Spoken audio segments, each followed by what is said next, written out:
Chris, what's coming up in this week's episode? There's another montage of wonderful guests that we've had on the podcast over the course of this year. Jamie? Oh, there might be some final Gerry Anderson news before Christmas. What have you got for us, Terry? I've got some more wonderful OK jokes. Yes. Good luck, team.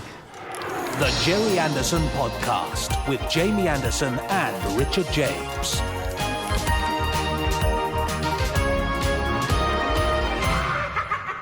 It's... Can I? Go on. It's Christmas! Yes, it's beginning to cost like Christmas. It really is. It really is. I think this goes out on Sunday, the 22nd of December, so we're pretty close. Is that... I think I can hear him on his way. Really? Really? Yeah. Yeah. Slate. No, the owner of the Moxie Hotel to kick us out. Oh, right. Yeah, that's Right. right. So we're going to get a new one. It's the Gerry Anderson Podcast. Chris Dale, Terry Adlam, Jamie Anderson, and I'm only saying that because, of course, the intro only specifies you and I. It does, yeah. Yeah. Sorry, it was just... So that's fine. So, welcome back, Terry. Oh, it's good to be here. Good to be Talk here. us through the shirt. I think it speaks for itself, really, doesn't it? I think Yeah, it will. I just wanted something subtle for Christmas. Yeah, and for those of you joining us only on audio, yeah. you probably can hear the shirt. But if you can't, Is by that some miracle, loud? it's a black shirt Yeah. covered in metallic green Christmas tree variants. Yes. And it is something special. Well, I saw all the Christmas trees on it, and I was pining for it in the end. Fair enough. Fair enough. Okay, it's like spruce foresight. I can't top that. He's really needling me now. I haven't got any escape route here. I'm sat between the two of you.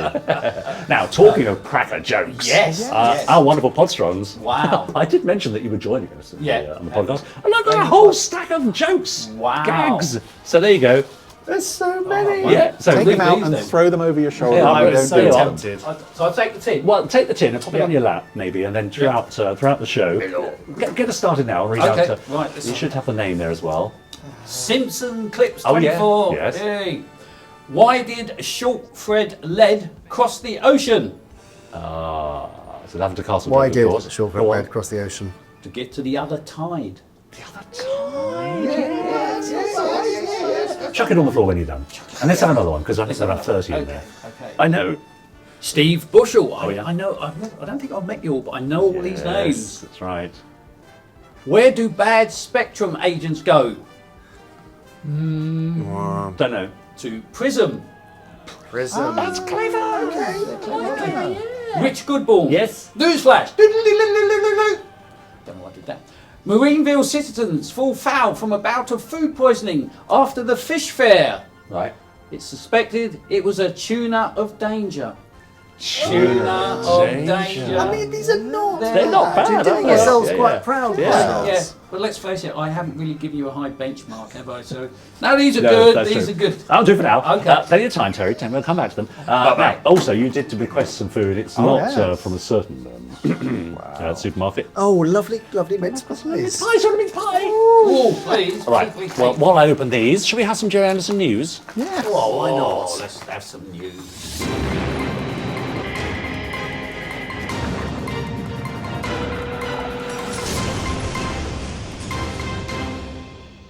Oh, it's the news now, is it? It's the Gerry Anderson It's news, all right. yeah. I was just eyeing up the lovely... I just thought you normally do the talking throughout this, so we can. right, you'll fine. enjoy a mince pie while I do some talking. And hopefully I'll Yes, get a mince pie thank you. later. There you go. All right. Merry Yeah, Christmas. I'm going to call this one James Bond. Right. It's a mince pie. Oh. Why? Whoa, Why, wow. order. Okay. Right. News, Anyway. Jamie. Yes. Well, it's Christmas. Very. I'm so hungry. It's very close to Christmas. And as I'm sure you will all agree, anyone who's ever dealt with Tim or Louise or Michael on the store, they deserve a break, right? They deserve a Christmas off. do. So 23rd of December until the 4th of January, they will be off entirely. So please don't expect any replies during that time. Fair enough. Anything crops up, drop us a note, it'll get logged as a ticket, and then they'll deal with it when they get back in the order in which those emails were were received, I Right. can say. So, yes, but Merry Christmas and thanks to the wonderful Gerry Anderson store team. Well done to the team. Brilliant. Another busy year. Now, if you're looking for something to do over Christmas, may I recommend heartily listening to Project Orca or the Titanic and Strandstrom audiobooks read by Wayne Forrester. Chris Dale, Yes. to stop you eating your mince pie very briefly, what could you tell us about the Titanic and Strandstrom or Project Orca, or both ideally? I haven't actually read Project Orca yet, so I'm as much in the dark as anyone else. So I actually get around to reading it. I mean, by the time this goes out, I know all of them. But the Titanic and Stratagem is very, very good. Oh, yeah. Of course you say that. And it's read by Wayne Forrester, who does an amazing job bringing all these wonderful characters to life. Not just ones that were on the show, but new ones that he's originated the voices for, as he did with the wonderful King Harmonious. Oh, God. Yes. So, yeah. lovely. Have you Very got a good job. synopsis, or do you always sit like that? Oh. There we go. Now, for a slightly more serious note, but still a nice one, and I do mean that before you jump in with a badly timed gag. 26th of December, Boxing Day. It's obviously the anniversary of Dad's passing, and as usual, we do our lovely Cheers Gerry Anderson hashtag thing. So if on the day you'd like to raise a glass to the old man, and X us, tweet us, whatever you want to call it these days, or post on Facebook. We're on wherever. Blue Sky now as well, aren't we? And we're on Blue Sky, yes, as well, and Threads, wherever you want to exist We're is fine. everywhere. But yeah, if you've got a favourite memory or something you are thinking about or watching over the Christmas period, do share it with us, and I end up reading pretty much all of them, so that's a very nice way for me to spend Boxing Day. So all comments and memories gratefully retrieved. Swamp. Yes. Yes, Yeah. please swamp my Boxing Day with with posts on X. Yes, anyway, and that's it, I think, for this week's Gerry Anderson News.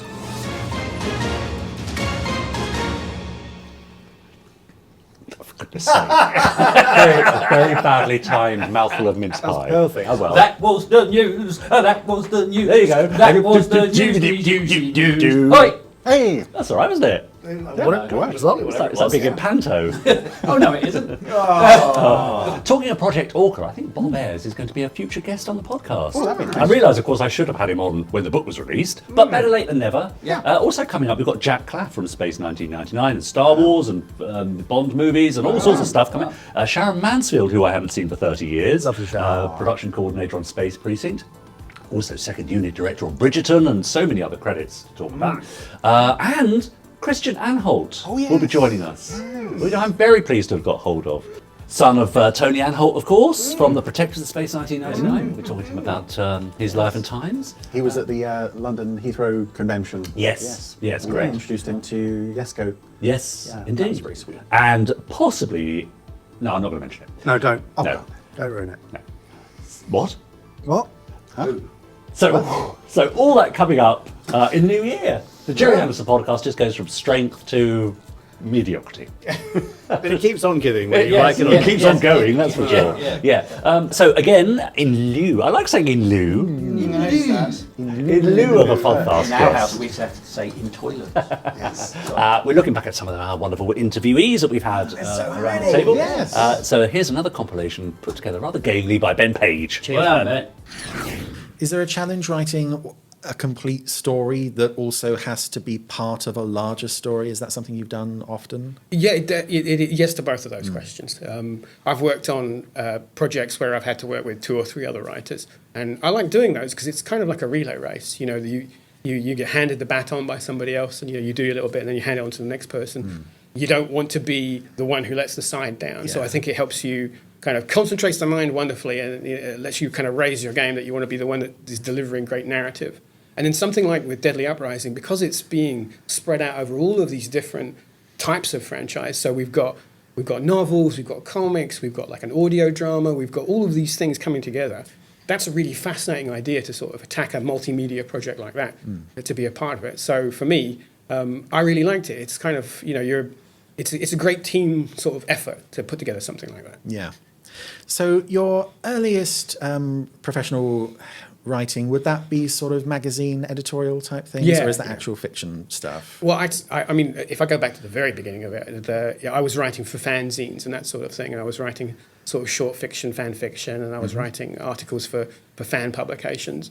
And then off the back of that, I managed to kind of wheedle my way into actually getting professionally paid for writing reviews and articles about sci-fi shows and what have you.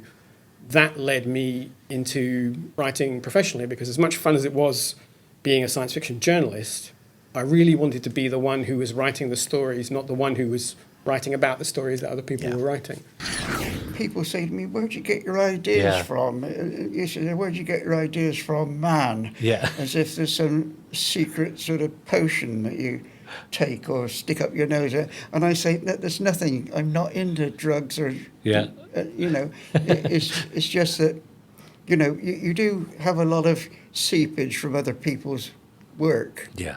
That stays in your unconscious. Yeah. And comes forth now and again. Yeah. But apart from that, I have a pretty fertile brain, and Yeah. I wouldn't venture to say where all that goes. It's certainly not through artificial stimulants. And while I'm about it, I'll explain that these things don't come about by magic. It's hard graft, many hours, things getting thrown into waste paper bins, cups of tea. Yeah. It's all part of the course. Yeah. But yeah, you know, they're talking critters in the book that you've got in front of me, the Oddness book. Quick plug then, Odney's Otherland Chronicles from Beneath the Shed. Where is this available, Rodney? Where can our viewers and listeners find this? From my website store. Okay. You mentioned that to me in an email, that when you got the call about playing Helena Russell from your agent, you thought, well, I'll take a look. Well, first of all, I thought, panic stations, what is this? This sounds important. So you see Barbara Bain in action, Yeah. the role that you're about to play, Yeah. and you were just mentioning there that... And I remember my first impressions of seeing just the tiniest clip was that she was so restrained and actually very seductive, which I thought, and also Martin Landau's so epic, all of these things, and you think, what reads on audio is not always going to be the same as what reads on film. True. You know, and it felt so contained that I thought there wouldn't be anywhere to go audio-wise because you don't have all of the visuals. And so I thought, you know, I'm not going to watch anymore because it's so easy to fall into wanting to do that because it's also quite seductive. Yeah. You know, the sounds, the way that she's keeping it... the top on all the time. So cool, isn't it? It's so cool. And I think when we first started doing it, I was aware of that coolness, and I kind of tried to keep her real cool. But as the stories sort of got bigger and bolder and crazier, I thought, these are human beings living in a space station trying to figure out how they're going to survive. Like you can't be that calm all the time. Absolutely. There's a sense that performance of Barbara Baines wouldn't work in your Space 1999. Exactly. The way that the stories have developed, too. I agree with that. And you mentioned also that, you know, when you found yourself in studio with your fellow cast members, that they had a lot of love and all the memories of Space 1999, and of course you had none of that. Yeah. Did that free you somehow? Do you think they felt responsibility and extra responsibility that perhaps you didn't feel? I think they felt zero responsibility for me. Right, okay. They messed around, didn't they? They messed around. No, they were... everyone was so excited. But the thing about that is that it made me just as excited because I thought, what an opportunity, how exciting to get to be a part of this world and just be a newbie, really. Scary, but exciting. Yeah. Would you like to see what Ross and I got up to, what we saw, and who we spoke with at Birmingham a couple of weeks ago at the Symphony Hall for Standby for Action 2, the concert? That sounds incredibly exciting. Have a look at this. Welcome to wonderful Birmingham. Here we are outside the Birmingham Symphony Hall for Standby for Action 2. An amazing evening full of those classic tunes from the Gerry Anderson series that we all know and love. So let's go inside and see how preparations are going. Come with me.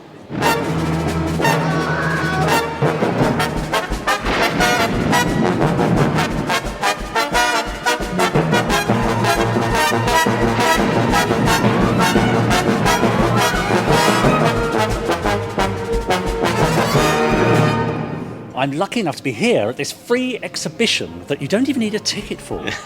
So if you were passing as the concert was on during the day on Saturday, you could have popped in here and seen this fantastic Malcolm Garrett collection. I'm very lucky to be joined by Malcolm.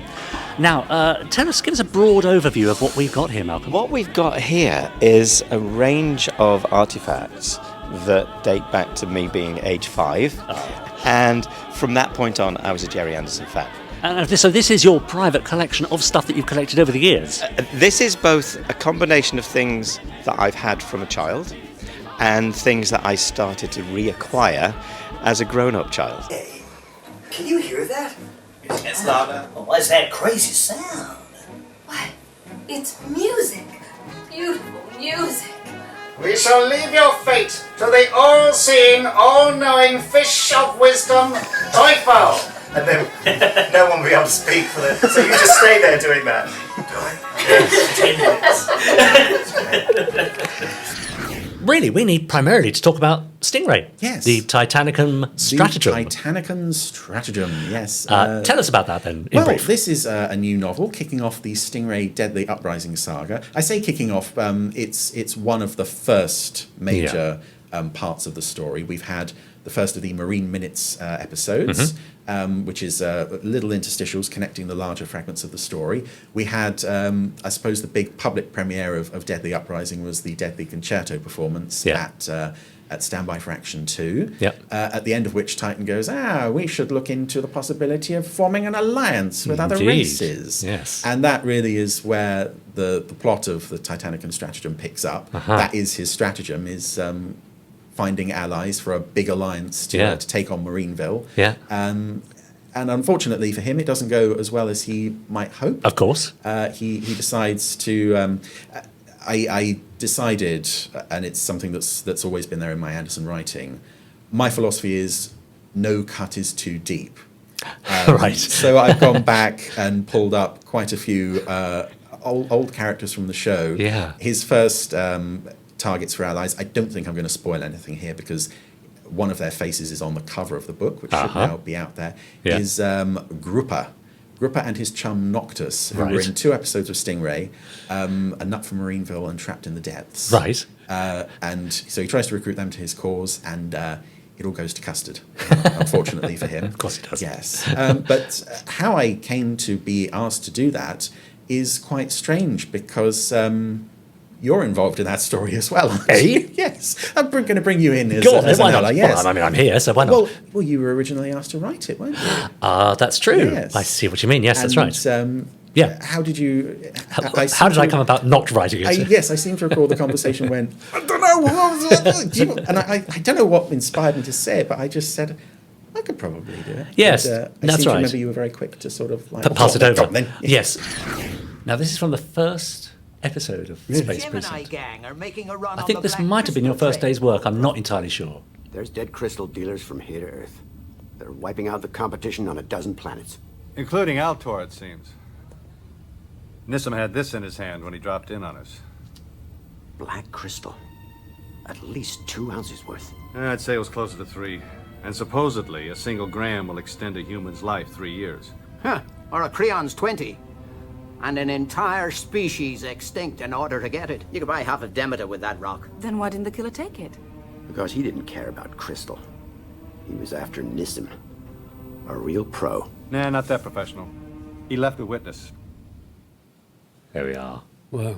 Double duty. First episode of Space Precinct is effectively your first Anderson memory, because it was certainly your first experience of the Gerry Anderson universe, having not watched any of it as a young man. Yeah.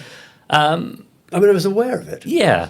I mean, I was aware of Thunderbirds. Yeah. I never watched it because it wasn't for me, really. No, that's but, right. Yeah. I used to love Space 1999. There we go. And I had no idea that it was Gerry Anderson until about 4 minutes ago. Aha! Interesting, isn't it? And I have a very, very early memory, particularly of Martin Landau. Yeah. Who was terrific. Yeah. And seeing Martin Landau, just his face was sort of imprinted in my brain, as was that spaceship, which That's I used to right, the eagle, the eagle, which I used to draw. And my friend Johnny Matthews had a die-cast ship. Classic. And I remember he got really cross because I put plasticine. Oh, Dallas, you don't do that. No. Wow. His mum trying to get it out. Yeah.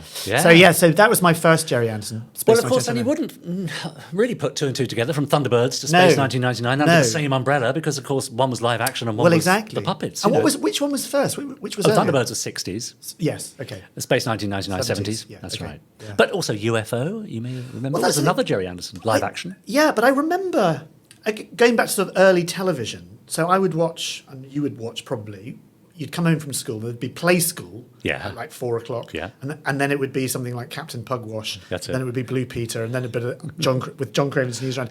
I don't remember Thunderbirds in that. I think we had to turn over to BBC Two sometime in the 1980s, perhaps. Yeah.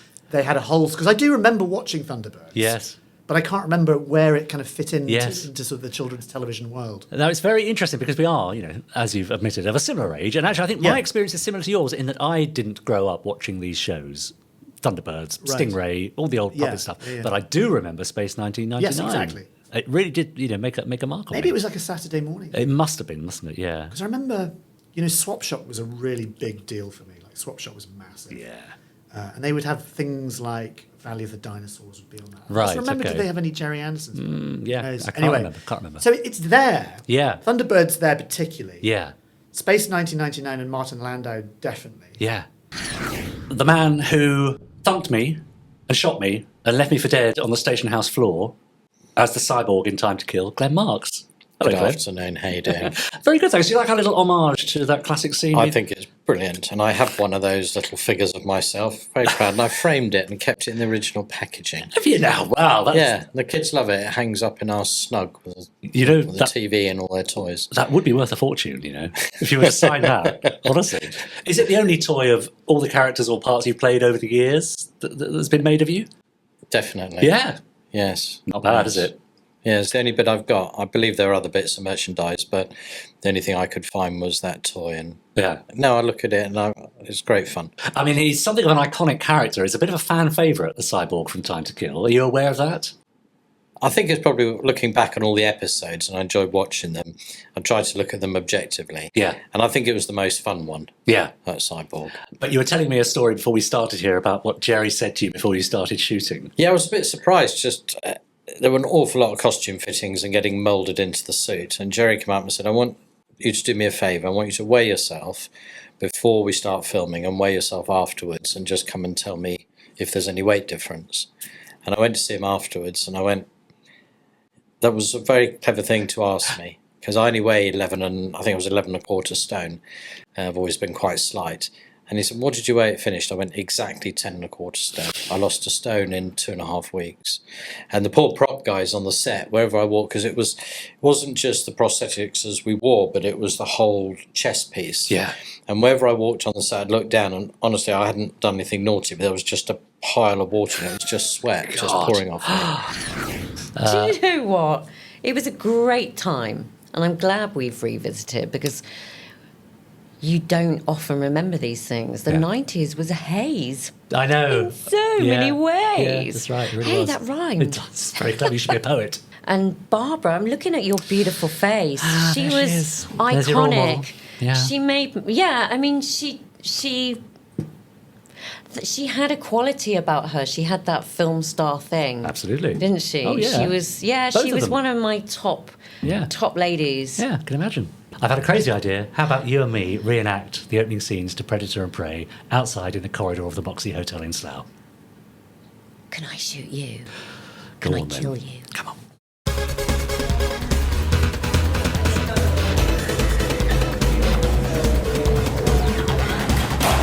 Over to you, Donna.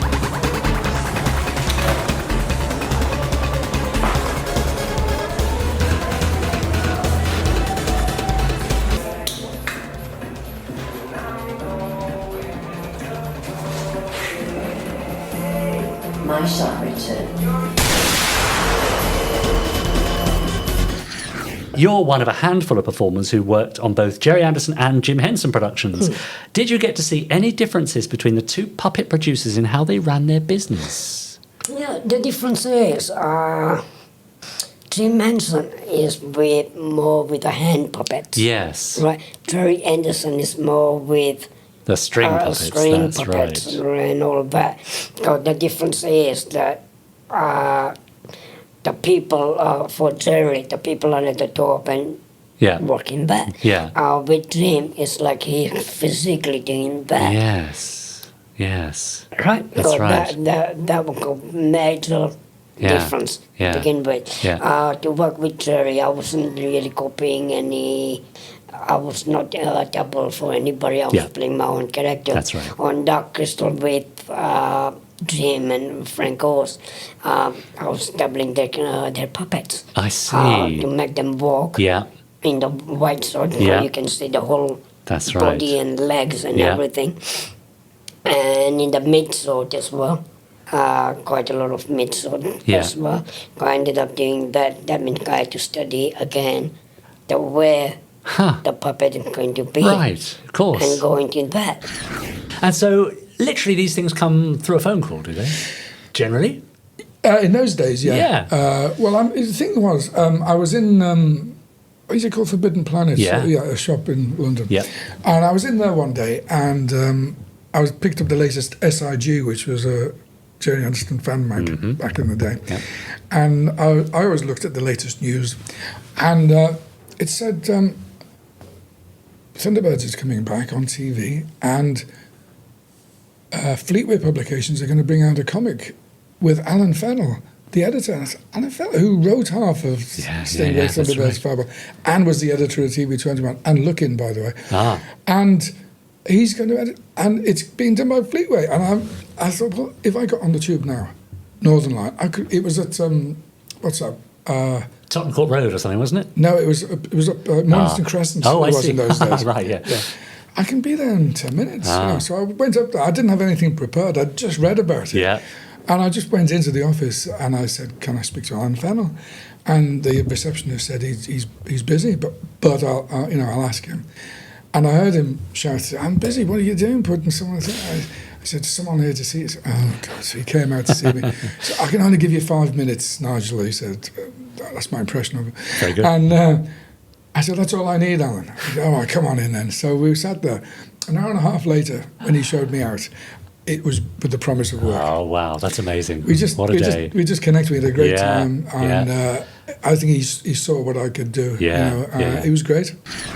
So I actually knocked on his door in Pinewood, which you could in those days, and he said, "Oh, nice to see you." He said, "What can I do for you?" I said, "Well, I did the motion capture for you for Scarlet. I just wondered, if you went to series, whether you might consider me for more motion capture stuff, please."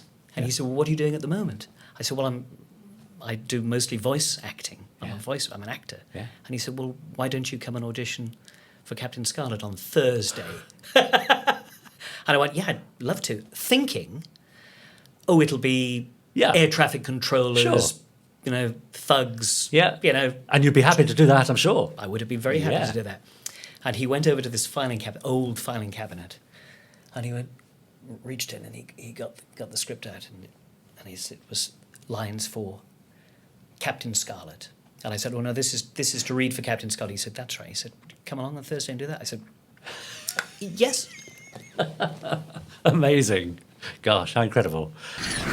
So thanks so much to Ben Page for a look back across Lovely. how many, so many guests. Many Lovely, isn't it? guests. Who was your favourite, do you think, Jamie? Well, because the fact that we were on screen sort of together 30 years ago, in more than 30 years in the TARDIS, Sadie Miller. Because we got to actually be in the same room for the first time. It was a really lovely thing. That was great. Yeah. Chris? Well, I've seen several old friends in the shape of David K. Barnes and Nicola Bryant. I've made some new friends in the shape of James Swallow and Kate Harbour. And sitting watching an episode of Lavender Castle with her was great. I'm going to say my favourite guest that we've had in this room this year was Sweep. Oh, so there you go. It's he is good. Yeah. He just squeaks in. Yeah. I can do it. I made it funny. It's I made it funny. Jamie, any stand out from you? I know you listen to the podcast. I think I mentioned it in a previous podcast, but for me it was Rodney Matthews. Yes. And then I thought, what a lovely chap. Yeah. Yes. And it not only sort of Lavender Castle, all the other stuff. Yeah. And he's a musician as well. That's yeah, right. Yeah. Great artist in his own right. I've just started a band. Right. Yeah, we call ourselves 99 Megabucks. Yeah. We haven't got a gig yet, but right. So I think my favourite. Well, I mean, it's impossible to pick a favourite. They've really, all but been great. Yeah, I particularly enjoyed Ronnie LaDrew, who was lovely, and I enjoyed Aisha Braff and Anton Phillips. They were last year. Yeah, but they're all included in the, I think, in the Gamescom retrospective. And Anton, who came up to us at the Space Con and said, "I've never done anything where people have asked me about it so much." Wow. So, even Space 1999. Well, he kind of suggested that might be the case. So, but it's lovely. So thank you to all of you who listened and then spoke to Anton and then thanked any of our guests and have just been part of the podcast. It's great. Shall we hear from the Podsterons? Oh, please. This is the voice of the Podsterons. Yes, it's the voice of the Podsterons, but we don't... But first, What? What? Well, we don't just hear from them in writing. No, There's no, a no. postman we get here. physical items sent. Oh, So wow. first up, There we are. it's the post of the Wow. Podsterons. It's the parcels of the Podsterons. Yeah, Look thank at you, that. Ross. I've got a whole thing, like a present. I think it might be a brick. It might be several presents, possibly. Right, so do you want to open first? Or? Get unwrapping. Come on. And of course they are for us all, I have just to say. Well, you don't know that. But I'll make my... We've got a lovely Christmas box. My goodness. Wow. What's inside? All right. You've got lots there, I've Chris. got lots of individually wrapped It's presents. like Christmas, isn't it? Wow. Well, I've got some, just lots of goodies. Little look Terry's at that. chocolate oranges in little hats. Yeah, it's got my name on it. And yeah, that's right. And some coins, some gold and silver coins. Now, Very, very thoughtful, and a card. Jamie, Richard, and Chris, and of course Terry. Yeah, that's No, not right. for Terry, no. Oh, well, it's a lovely Oh, yes. Happy Christmas very Thunderbirds nice. card. Of course it is. It's from Emma. How wonderful to Jamie, Richard, and Chris. Firstly, thank you for accompanying me on my first day's commute to the station after days off and puts me in a better mood in the morning. Lovely. And a lovely message there, which I shall read. Thank you. Thank you, And I'll Emma. pass around. Thanks, Emma. That's lovely. Wow. What a lovely Chris, treat. How Come on now. Make it quick. These are all for me. No, they were lots of individual gosh. presents for individual people. This wow. one is for Mr. Jamie. Oh, shall I open it for you? Because you're. thank you, 'cause I'm holding always my mic way today. late due to sound issues. Yes. It's from. It just says. Do you know who they're from? I do, yes. Oh, I'm you going to do? wait until Okay. they're open. Just All right. there's so many here. That's very exciting. Never had a present open for me before. No. Oh, wow. It's some coasters. Ah, lovely. Let's see if they are specific. Oh, They I look think quite they specific. might Oh, be. look at that. Oh, nice. I Custom think they might Wow. be. Wow. They're rather vivid and colourful and lovely, aren't they? And the Terrorhawks one, oh, that's good in my book. Yeah, Thunderbird. Look at that. Space What a Station treat. Eagle Stingray. Lovely. And a little glasses wiper. What a shame I'm not doing the randomizer for Specs On today. Oh, it's it's quite thick, that, isn't it? It's quite thick. Yeah. Nice. There you go, Jamie. There Now we yours. have one here marked special guest podcast. Oh, go on then. I think Go on, Terry. we'll give it to Mr. Terry here. Thank you. And there's also one for Mr. Richard. Wow. Yeah. Oh, I think this might be a similar And similar I've thing. got one as well. Come on, let's make it quick. let's- Get opening. let's- And then we've got some emails to read. I'm going to start reading while I open these. Okay, so this is from Rich Goodborn, who says, "Hi, Jamie, Richard, and Chris." Very nice. Terry's got a cloth for his glasses on polishing his eagle. Rich Goodborn reporting in and getting the 0X ready for ferrying Father Christmas around for his big night out. That's nice. Ah, lovely. Didn't know that happened. Lovely. Thank you so much. These are Got good. the same set of I glasses. love I've these got some as toasters. well, Thank yeah. you very much. So, who are they from before we forget? These Dave are Hollis? from David Hollis. Dave Hollis. Thank you so much. Who has also sent what a us a star. plethora of things for other behind-the-scenes type Oh, people. we'll So we pass shall them get on. those to people in due course. Thank you, very Dave. much. Very Wonderful.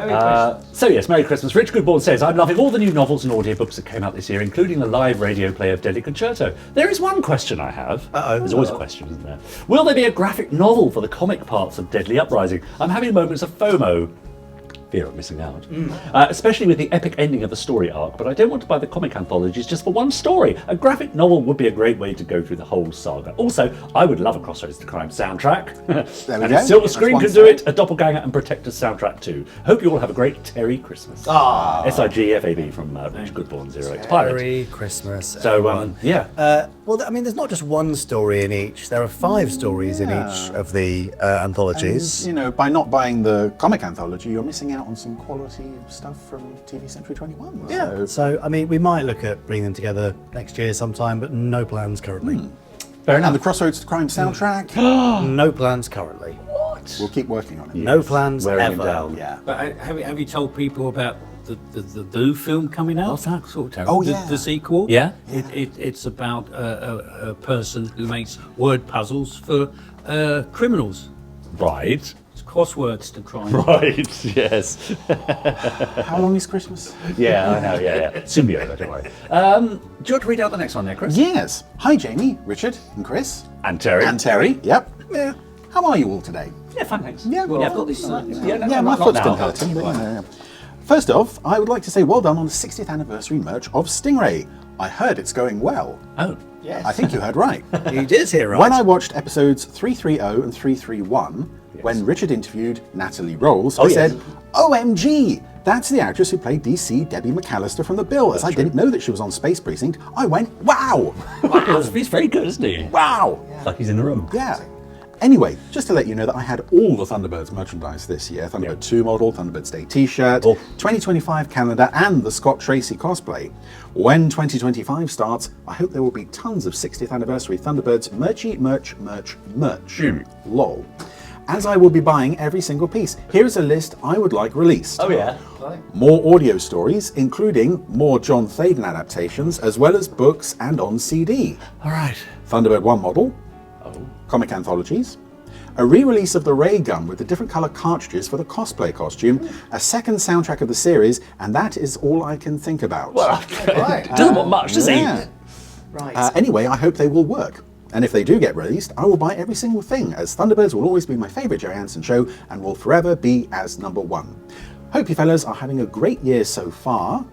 Well, there's not much of it left. No, we're nearly out. Yeah, we are. Take care, FAB, Scott Bakleeky. Thanks, Scott. That's you're busy to April, isn't it? In all that Sorting all time. that stuff out for Always it. nice to hear from Scott. I can guarantee at least some of those things will happen. At least some. Wow. Well, okay. we heard from David Mather, didn't we, from Corby about the wonderful new Thunderbird 2 and Thunderbird 5. Who slipped old David was. Yes, that was good. Apologies that we didn't have Thunderbird 5 in the studio, but that was very early news. Yes, it's not made yet. That's why I was in the studio. Exactly. Jamie, do you want to take one now, and then we'll get some gags from Terry? Oh, yes. I may prolong this.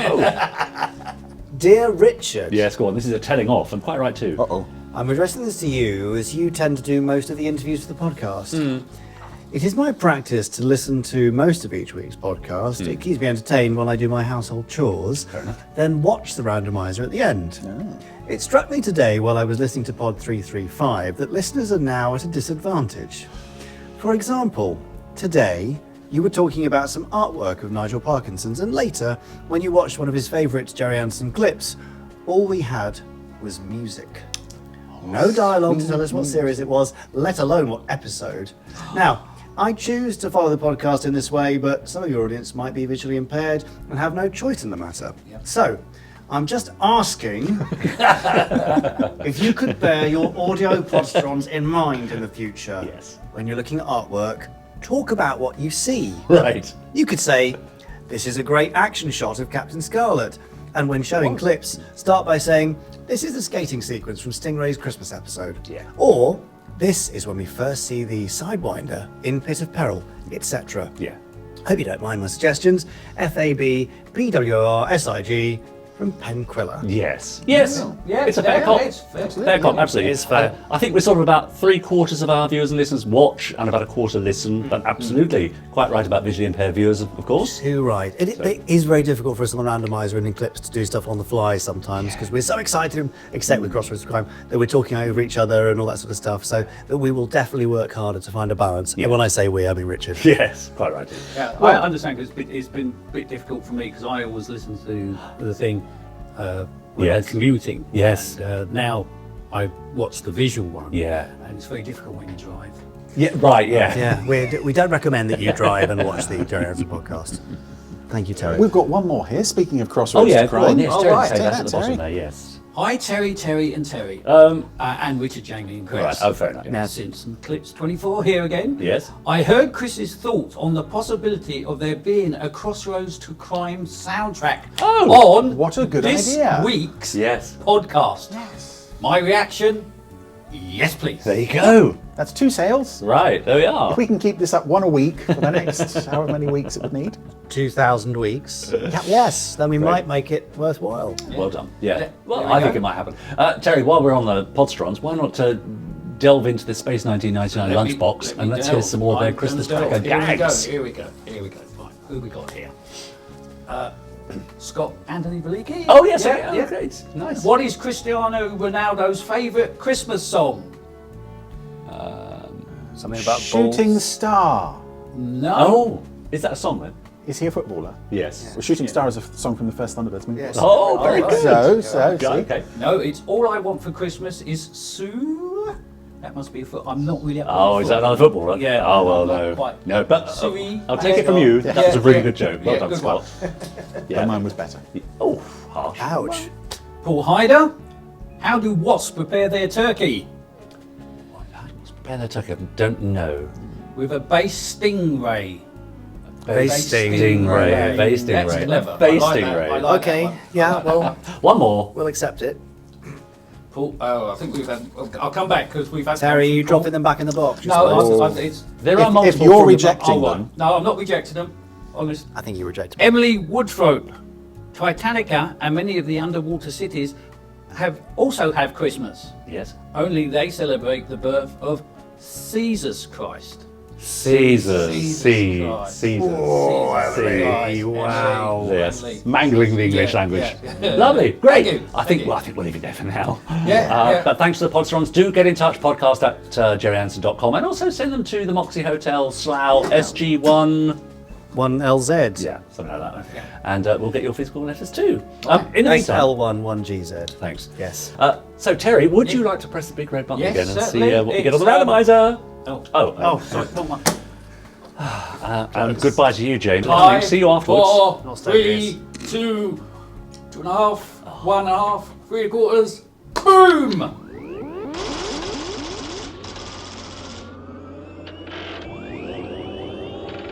Thanks, Terry. Let's see how we do. Speeding through Protectors those last puppet week, shows, of course. yeah. Wonder We're what we'll get past this the time. Protectors Oh again. yes, into the live action. Through the Could be a bit of 80s. Space Precinct. We're Be fun. coming. No, Oh. we're past even that. Oh. right to the end. I love a bit of New Captain Captain Scarlet. New Captain yes. Scarlet. I love. Terry, you're back. Well, I heard you're going to watch a randomiser, and I Yeah. thought I can't miss that. So, okay. and apparently it's a really good one as well. It is a really good so one, Here yes. I am. Here I am. Let's enjoy it. It's a Christmas miracle. It is not a Christmas miracle. It's Enigma. We've got a bit of New pretty Captain good. Scarlet for Oh, you. right. Oh, the new one. Yes. Oh, excellent. Well, excellent. we say new. It's 20 years old next No. year. It is. Yeah. We should probably do something for that. Yeah. We should, yes. Wow, That's 20. a good idea. Yeah. Oh, yeah, my yes. brother-in-law, Mark Wallard, he was one of the directors on this. So Oh, brilliant. He had his first But not this directed. episode. Not this episode, no, I don't think. I mean, I wonder why we haven't had him as a guest so far. I keep telling him about it. Right. So I'll have another word with him. Yes, do. Yeah, certainly. Now that extra right there, and it's odd to say that there's an extra in a CGI show. Yes. I quite like looking out for him in this show because he turns up all over the place. Oh. Right. I think he died on more than one occasion. Just Oh, keeps yeah. coming back. Yes, I call him Technician Monkey Man. Technician Monkey For he Man, looks fine. like a monkey. And is that like when they use the different puppets in different series? Almost? I think it's probably just we've got this character created. We need someone to die thanklessly, so let's bung him in there. All right. But we're straight into the action from the off with this one, which is great. I mean, does it look 20 years old? I don't know. No. And that little robot on the flight deck, he also has a name. Right. Yes. Do you want to know his name? Yes, please. His name is Fred. Oh, right. Which stands for something, but I can't course it remember. does. Oh, right. Probably flight something. Oh, or other. yes. Yeah. We can only assume it's hostile. Here's Scarlet and Blue. Visual confirmation of the target. Engage on my... Something is approaching Skybase. What could it be? Yeah. A Mysteron spacecraft? A mystery spacecraft in this program? Yeah. Wow. Physical bodies. They can attack us without travelling across space. Oh, lovely Wayne. Yes. Yes. There's actually quite a few people from New Captain Scarlet that we could get on for an interview. Right. Yeah, Mike Haley here. And, Okay. And Robbie, Jules DeYoung. Yes, of course. Some of them have done audio, but I'm sure we could get them around this table. Rightio. It's alien. No question. I actually knew Wayne before he got involved with him. He, when I used to work for a company who made corporate videos, he did a lot of voiceovers. Yes. for us, so, Of course he did. And it wasn't until we had a convention at Maidenhead. Yeah. Once I saw him there, and he said, "What are you doing here?" And I said, "Exactly the same thing." So How interesting. yeah. There's a man of many voices and many talents, Wayne Forrester. Can't hold him. So we've got a Mysteron spacecraft approaching Skybase. It's already shot down. That's amazing. Wow. I think that's Melody. Very dramatic. Yeah. I love this sequence because Yeah. the cuts are so quick. Yes. And Yes. yet not too quick that you can't follow what's happening. Or as we like to call the quantum of solace I was just syndrome. thinking that, yes, yes. But what's interesting about an animated series, of course, is you talk about cuts. But they're not actual cuts, are they? No, because you that's don't a cut strange it. thing. Oh well, we'll cut It's- it here and not use that bit. Yeah. No, you just don't make that bit. Yeah, and yet someone is putting all of this together and doing a very good job. I love the dogfights in this show. They're just action all over the place. Has it direct hit on the saucer? Yes. Right on the money. Gotcha. Kill is negative, Destiny. Target still intact and moving. Go to full military power. Deadly. It's a good sense of jeopardy, isn't it? Yeah. Wow. Pace is amazing. It is really.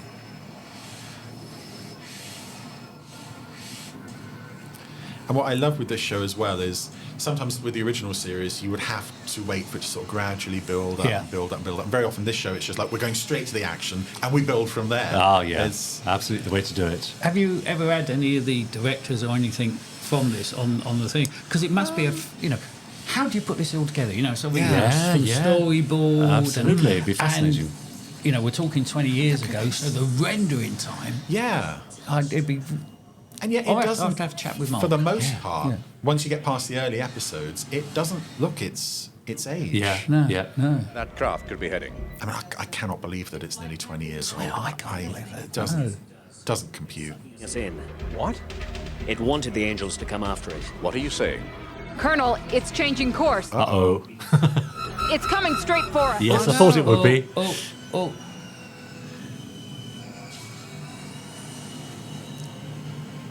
So we're But coming the back to lighting refuel. and the colours are just Yeah. fantastic.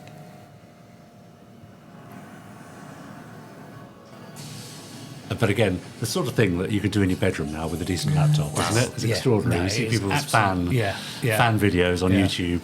Well, I don't know if it's probably been released now, but there's a new PC game, Indiana Jones and the Circle or something. Yes. Something like that. And they've actually done copies of the original film in CGI. Oh, right. And you can hardly tell the difference. Yeah. Absolutely fabulous. Well, I've been CGI for the last 6 months, Terry, but Have you? keep it yourself. No one's noticed yet. No. I do see some people looking back at the animated Star Trek from the 70s and saying, oh, you could sort of update the graphics for that now and give it a new look. I don't think this would need any sort of overhaul. No, I think the only thing that you could possibly look at is the facial expressions, I was the gonna say, mouths. yeah, just- but this is a tiny thing, isn't it? But there's shots like this where it's just Yeah. the insane level of detail and energy in this. But also there's a sense of weight to the vehicle as well, which is great. Excuse me, I'm going to cough. Whoa! I do There it is. apologise. Sorry. Oh. But sort of, I don't want to get into sort of a crossroads of crime argument like that just before Christmas. But this is wonderful. It's fantastic stuff. But how do you feel about something like this against the physical effects of like the old Scarlet, Thunderbirds, where it was physical stuff? Someone actually asked me recently, could you ever bring back Thunderbirds as a puppet program? Right. Would the younger generation take to a puppet program? Yeah. But then That's you the look big at shots question. like this, and it's like establishing that sense of scale with physical props. Yeah. It's certainly possible, but it wouldn't be as. I don't want to say easy because people look at this show and go, "Oh, well, it's just done in computer. That's really easy." Yeah, it's like it's not. No. It takes time and craftsmanship. There's a sort of a popular school of thought that Team America did for puppet shows. Right. But even that must be 20, 25 years old now. Surely. Yeah, that would have been out, I think, the year before this. Yes, So surely we've all moved on beyond that. Yeah. But yes, it's an interesting one. Would children sit down and watch a 50-minute puppet show?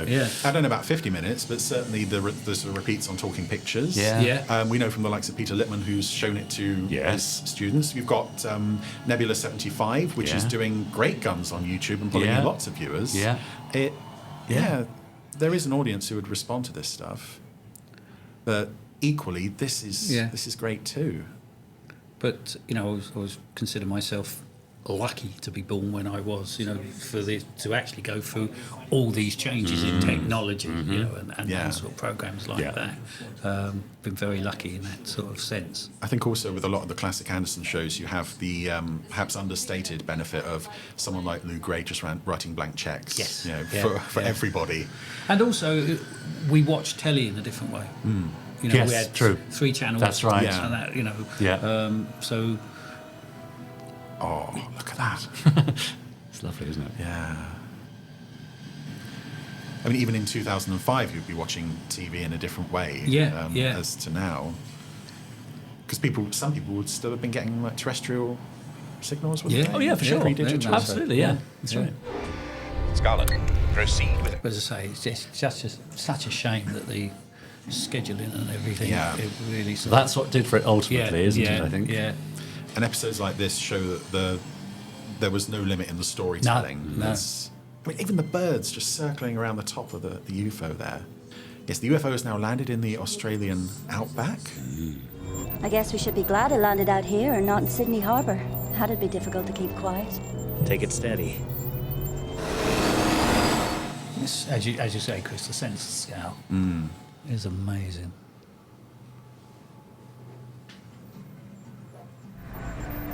There's still no sign of life. I wasn't banking on a welcome. It's probably like chalk and cheese, but Chris, how would you how do you compare the two? Is it two different things? This is the original Scarlet? Yeah. It really is two different things to me, yeah. I kind of see this as more in line with actually the TV Century 21 comic version of Scarlet that were far more action-oriented. Yeah. I remember I rewatched this one a few years ago, the full CGI show. I got to the end and I wanted more, and I was like, okay, I'll go back to the original show. And I found the original show was like, oh, just get on with it, you know. You can get like 5 minutes into the old show and you've got Colonel White sitting there saying, I wonder what the Mysterons meant when they said they were going to blow up Australia. And in this show, it's like we've had 10 motorbike chases by that point.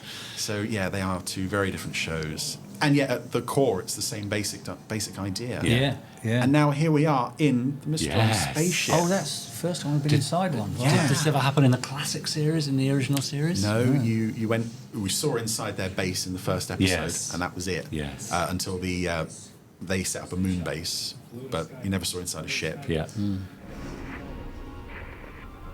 Sounds like we're on our own. And again, this is something I don't think the original series could do, this sense of absolute infinity on all sides. Is anybody else's Spectre tech having trouble keeping up in here?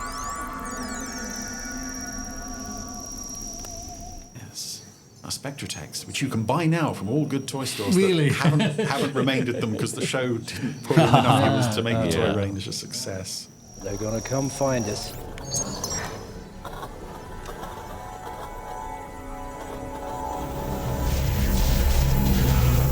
And there's stuff like that as well. What is that? Exactly. Is that a Mysteron? Is that what they look like? We don't know. Yeah. I wonder how far down that goes. And there was something else the show was great at. They would answer some questions and then they would throw out half a dozen more. Yo's are dead. The Spectratechs aren't working. And you never knew if any of it was true or not. Yeah. This whole place is seriously on the fritz. This is such a clever sequence. Yeah. Really disorienting. Yeah. And it's about to get even more disorienting.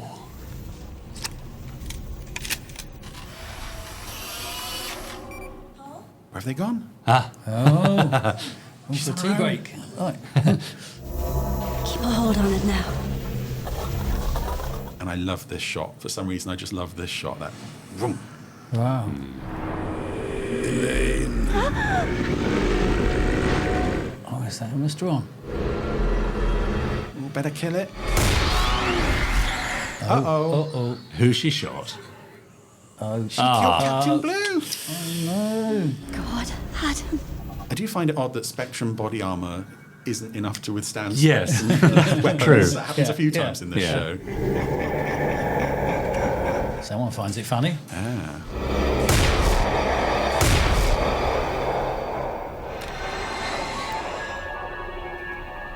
So put the bullet back in the gun. Written by, was it Phil Ford? Did Phil do sort of Doctor Who? Yes. Yeah. Sarah Jane, I think. Sarah Jane, that's right. So, fantastic. writer and imagination. Yeah. So now time is looping again. Oh, right. Elaine. You're alive. He's all right. This thing is like a living maze. I got better.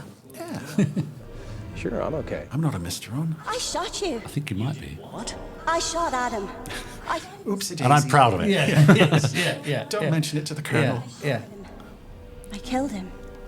This is an HR problem. Sorry, we can't do anything. Yeah. Time was playing over again. And this time you didn't shoot him. Well, thanks for that anyway. Yeah, but next time I might. Yeah, so be careful. Then too. Still no word, Lieutenant? No, Colonel. But the sensors on the rhinos are active. They're relaying some strange readings from the spacecraft. Strange? In what way? I can't see clearly enough if this is the episode, but sometimes on green screen you can see she's getting communications info from satellite Youngstar. Which is quite cool. Oh, wow. I don't get it. The Mysterons know we're here. Why don't they show themselves? Perhaps they have. Great. Yeah, Captain Gray's gone missing. Found them. Or they found him. And then... Oops. Oh, then there was one. Kicked you out as well, did I? Oh, so now Scarlet's on his own in the spaceship. And they're getting at his brain. Here, the Mysterons control everything, Scarlet. Space and time. A useful way to play with old clips here. Yeah. And yet it has a purpose. Yeah. A gun is a weapon without artistry, Captain Scarlet. So that's the Homecoming. This is Rat Trap, which you can watch for free on the Gerry Anderson YouTube channel. Indeed. Yes. Is this their version of like the Christmas edition where they show all the clips? Yeah. Oh, touch of golden eye there. Yeah, definitely. For me. Yes. No. For England. And this episode, exactly as we remember it. Lieutenant, full-scale evacuation, if you please. It's altering course. Colonel, it's increased velocity. Impact in... Ooh. Well, that didn't happen last time. Ah, I see. Right. Clever. Oh, please let him fall by some skyscrapers as a tribute to the opening credits of the other one. He's landed in Christmas Town. Is this the past, the future? This one gets attacked by gremlins. Yeah, it goes off in a completely different direction. Yeah.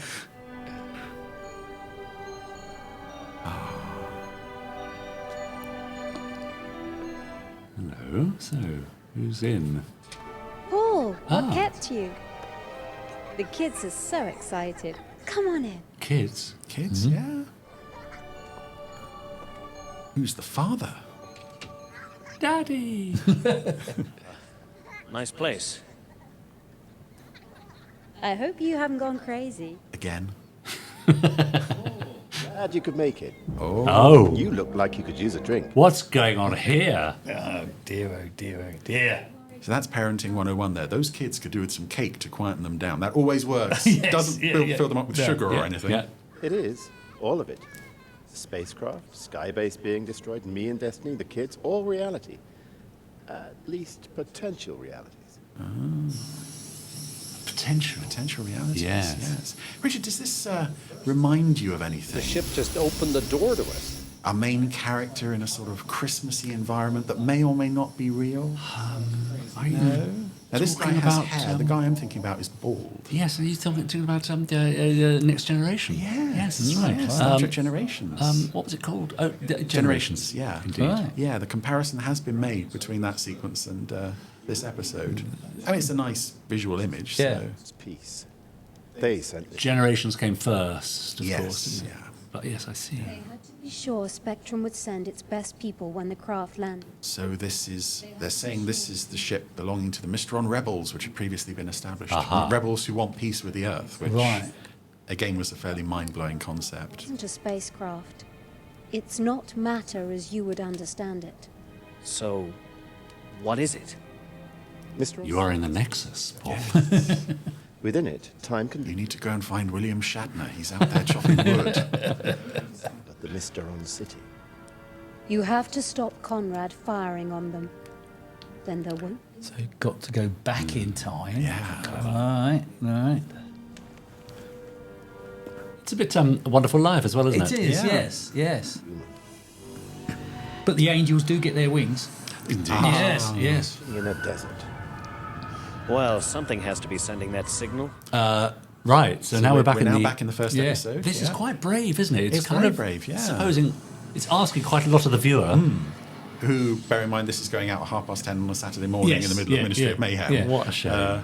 And with the ads just breaking it all. You do need to concentrate on this one. Yeah. The landing site. Say again? Get out of there, Captain. Energy levels have gone critical. But we haven't got Scarlet. Just get out of there. Not without Paul. Right. Not without Wayne. Yeah. Hey, wait. I've got a fix. Got a finger in my ear. I just hope it's mine. Say we ought to get out of here. Bring back a full research team. Are you kidding? This is an alien city, Paul. We're going to go down in history. You got that right. And this is something that comes from the first episode, this city, and it's such a strong image. Yeah. It's a gorgeous visual.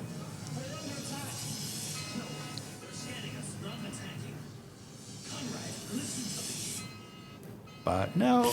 Oh, no. Not be undone. No second Right. chances for you. No.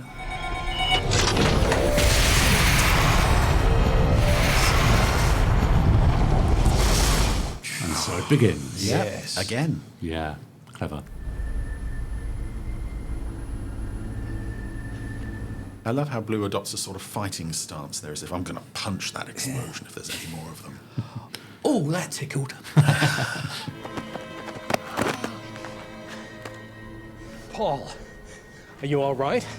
What happened? They've tricked us. They've tricked us. What have they done? Chain reaction. However they did it, 30% of the world's oil resource has been wiped out in a single strike. Oopsie-daisy. Oops. They're still using oil. Yeah. Well, not so much anymore. No.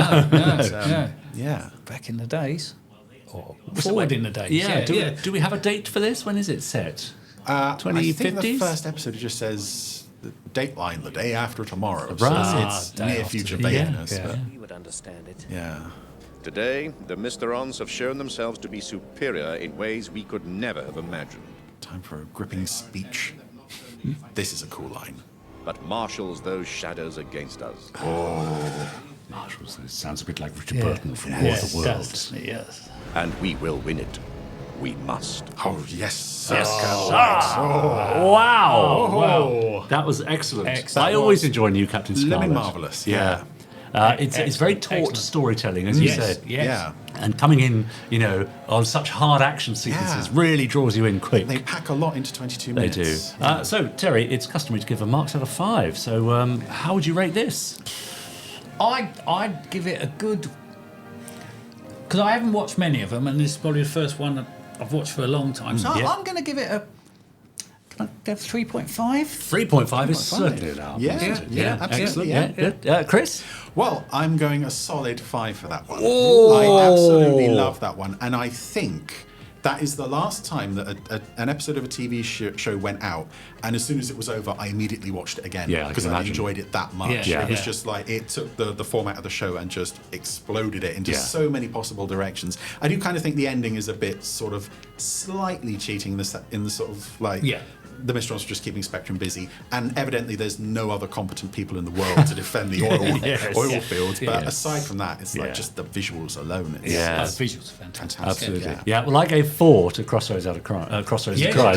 So I really have to go one better than I'd give this a 5 as well. Absolutely. I'm going to put mine up to 4 then. Oh, there we are. Only, as you say, on the premise that I would be very happy to sit down and watch that entire episode again and probably find something new. I'd probably we'll go home and see if I can find some more to watch. All on ITVX. So that's 14 out of 15. Yeah. Not bad going. Yes. Excellent. And thanks for joining us, Terry. Yes, Thank you for inviting me. It's been a great day. See you in a moment. Yeah.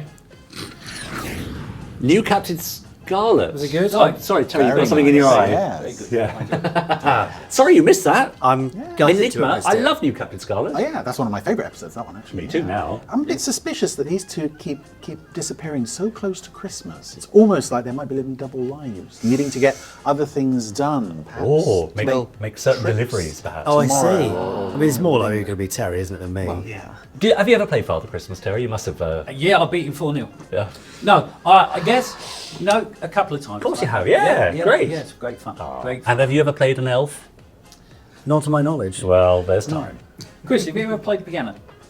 No. Ever played the fool?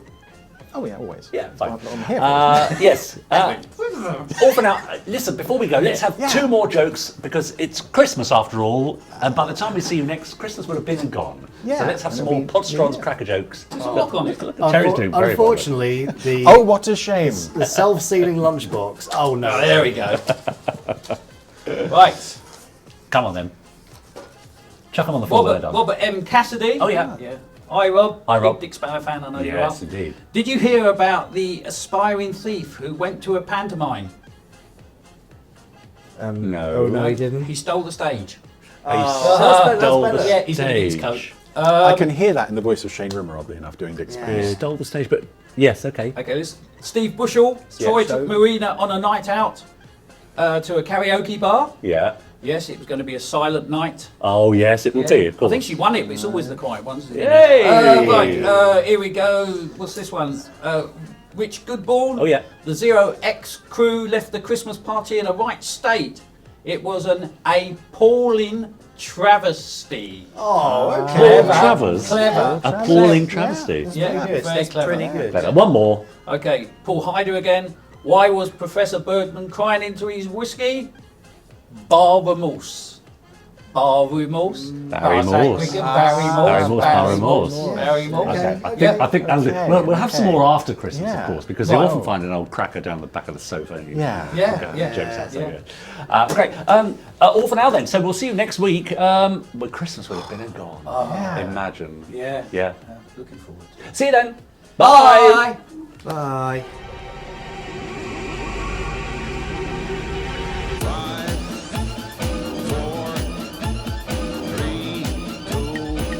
This is Christmas Control. Stand by.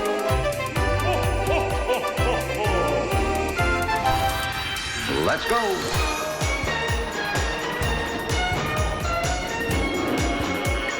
Spectrum is green. The Gerry Anderson Podcast with Jamie Anderson and Richard James.